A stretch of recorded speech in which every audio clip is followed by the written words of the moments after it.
তার উদ্দেশ্যই হলো মানুষকে উপকার করা। আপনি এরকম শাখা তৈরি করে কোনো অর্থ নেন না, তাহলে আপনার সংসার চলে কিভাবে?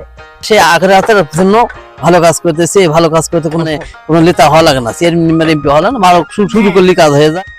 বাংলাদেশের বগুড়া জেলার সোনাতলা থানার দিগদার ইউনিয়নের দিগদার গ্রামে তার বসবাস। তিনি একজন উপকারী মানুষ। যেখানে মানুষের পারাপারের অসুবিধা তিনি খবর পেলে ছুটে যান সেখানে, নিজ উদ্যোগে তাদের জন্য বাঁশের সাঁকো নির্মাণ করে দেন।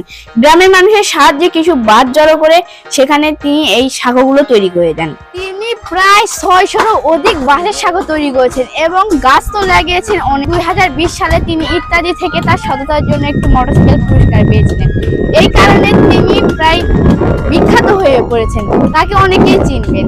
তার মনটা অনেক সাদাসিধে, সে মানুষের উপকার করে, মানুষ তাকে অনেক ভালোবাসে।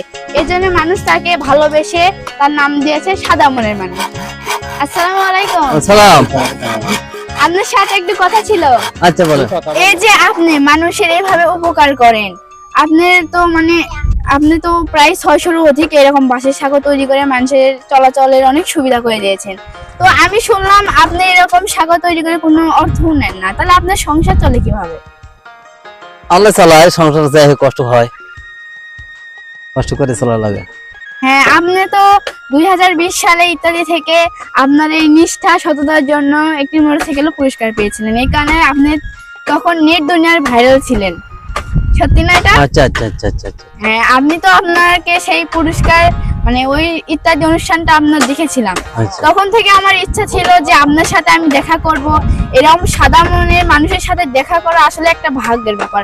এরকম সৎ ব্যক্তি আর আসলে এই সময় তেমন চোখে পড়ে না, যে মানুষের সব সময় উপকার করে নিজের স্বার্থের কথা না ভেবেই। আসসালামু আলাইকুম ওয়া রাহমাতুল্লাহি ওয়া বারাকাতুহু। দর্শক আপনারা দেখছেন, এটা বগুড়া ডিস্ট্রিক্ট গাবতলী থানা নাইরমালা ইউনিয়ন, সুগনপুকুর ইউনিয়ন। এটা পোড়াপাড়া অর্থাৎ আমতলী পাড়া গ্রাম। এটা ইসেমতি নদী, এই নদীটা অবহেলিত, যার ফলে মানুষের ভোগান্তি, মানুষ খুব পার ধরছে, খুব অশান্তির মধ্যে পার হতে পারে না, খুব সমস্যা। এখানে গ্রামবাসী নিয়ে ওই একটা বাঁশের ব্রিজ নির্মাণ করলাম, যাতে করে গ্রামবাসীর খুবই সুবিধা হয়। গ্রামবাসীতে আমরা কথা শুনবো ইনশাল্লাহ। এখানে ওই মাদ্রাসা সাহেব মসজিদের ইমামতি করে, সবসময় যাওয়া আসা করে। উনি আমার বন্ধু মানুষ, ডেকে নিয়ে আসছে আমাকে, ভাই আপনি মেলা কাজ করেন, এই কাজটা করলে ভালো হয়। সাদিয়া জারিয়া রাসূলুল্লাহ হাদিসে আছে, যারা জনগণের রাস্তা বানিয়ে দেয়, এই রাস্তায় 500 বছর কোন আল্লাহর ওলি আল্লাহ, কোন আল্লাহর ভালো বান্দা যদি এই রাস্তাতে যায়, তার পায়ে ধুলে ধরে সুপারিশ করে, আল্লাহ যারা শ্রম দিয়েছে, অর্থ দিয়েছে, জায়গা দিয়েছে, তার 14 খুশি গুনাহ মাফ করে বেহেশতের ফয়সালা করে দাও। তো আমরা সেই আখিরাতের জন্য ভালো কাজ করতেছি, ভালো কাজ করতে কোনো নেতা হওয়া লাগে না, চেয়ারম্যান এমপি হওয়া লাগে না, ভালো শুরু করলে কাজ হয়ে যায়। এরকম ভাবে আমার 600-র উপরে ব্রিজ হয়ে গেছে তগন্তি। তারপরে আপনার টিউবওয়েলও প্রায় 3-4 হাজার টিউবওয়েল আছে, প্রত্যেক পাথরের মধ্যে প্রায় টিউবওয়েল বসানো আছে। মানুষ ভোগান্তির মধ্যে পরে হ্যাঁ, মানে যখন কৃষি কাজ করতে যায় পানি পিপাসা লাগে, তখন যে পানি পায়, তারপরে ওষুধ দেয়, বিভিন্ন ফসল তো ওষুধের পানি দিতে দরকার হয়। আমরা তো অনেক গাছ লাগিয়েছি, আর গাছ আমার প্রায় 40,000-এর মতো গাছ আর যা আছে প্রায় অনেক জায়গায়, স্কুল কলেজ মাদ্রাসা শ্মশান মন্দিরে, বিভিন্ন রাস্তাঘাটে, বিভিন্ন বিভিন্ন জায়গায় সেই গাছগুলো এখন চলতেছে কাজ। তালের গাছে প্রায় আমার 70-80 কিলো তালের গাছ গাড়া আছে।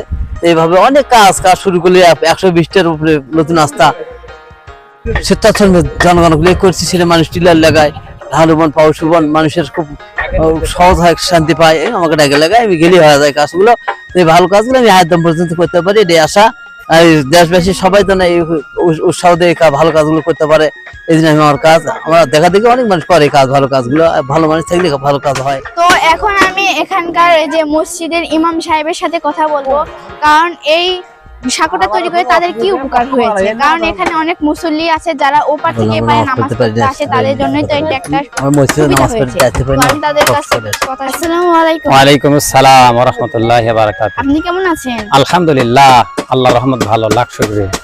এই যে সাদা মনের মানুষ আপনাদের জন্য এই বাঁশের সাঁকোটা আপনাদের গ্রামবাসীর সাথে মিলে তৈরি করলো, এতে আপনার কি রকম লাগছে? এটা খুব ভালো লাগছে, আমাদের একটা উন্নয়নমূলক কাজ করছে উনি। সব সময় এই কাজ করে থাকে, বিভিন্ন জায়গায় বিভিন্ন ভাবে মানুষকে থেকে বাঁশ নিয়ে মানুষের উপকারের জন্য, মানুষের যাতায়াতের সুবিধার জন্য। আমি ওই পার থেকে এই পারে প্রতিদিনই 5 বার করে নামাজ পড়তে আসি, 5 ওয়াক্ত নামাজের আজান দেই এবং 5 ওয়াক্ত নামাজের ইমামতি করি। আসতে খুব সমস্যা হয়, তা ওনাকে বললাম যে আপনি একটু আমাদেরকে হেল্প করুন। তা উনি এসে আমাদেরকে পরামর্শ দিলেন যে হ্যাঁ ভালো হয়। সাদা মনের মানুষকে আমরা অনেক খোঁজাখুঁজি করার পর পেয়েছি, এখন ভালো কাজ করছে, আমাদের খুব ভালো লাগছে। সব মানুষ তো তা বেঁচে থাকে তার কর্মের মাধ্যমে, সে এই একটা ভালো কর্ম করে, ভালো কাজ করে মানুষকে দেখায় যে এইভাবে মানুষের উপকার করতে হয়। মানুষের উপকারের উপরেই তো মানুষকে ভালোবাসে।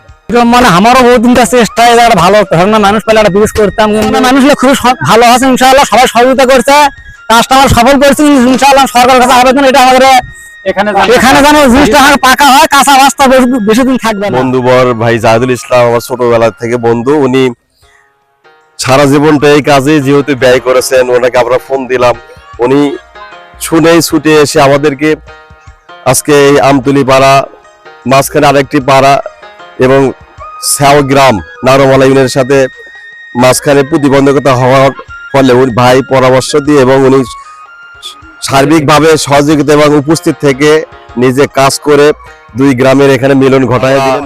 অত্র এলাকার মানুষ তার জন্য খুব খুশি এবং তার কাছে তার দীর্ঘজীবী কামনা করি। এবং এই আলোকে আরো যারা উদ্যতম রয়েছেন উপজেলা থেকে শুরু করে কেন্দ্র পর্যন্ত যারা দায়িত্বশীল রয়েছেন তাদের কাছে আমাদের আবেদন, এখানে যে একটু স্থায়ী একটা পারাপারের জন্য ব্যবস্থা হয়, একটা ব্রিজের ব্যবস্থা যেন হয়, যেন আমরা অত্র এলাকার মানুষ এই সুবিধা ভোগ করতে পারি, এটা আমাদের আশা। আল্লাহ যেন এটা কবুল করুন, আমিন। আসসালামু আলাইকুম রহমতুল্লাহ।